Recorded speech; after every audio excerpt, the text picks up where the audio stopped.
እግዚአብሔር ማንን ትቶ ያውቃል? እግዚአብሔር ማንን ረስቶ ያውቃል? እግዚአብሔር ማንን ንቆ ያውቃል?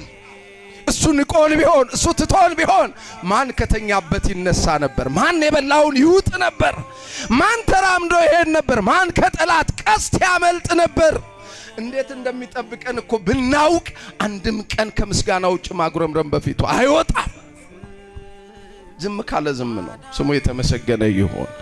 በዝምታው ውስጥ ግን ይሰራል አይሰራም? በዝምታው መልስ አለው የለውም?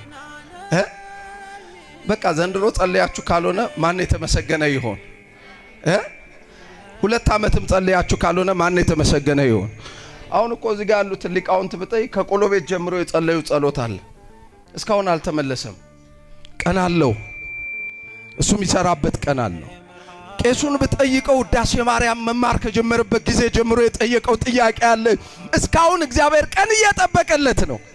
ይኸውልህ እግዚአብሔር የሚሰጥ ከሆነ እግዚአብሔር የሚያረጋው ከሆነ ላንቺ ቀኑንም አብሮ ነው የሚሰጠን። ስሙ የተመሰገነ ይሁን።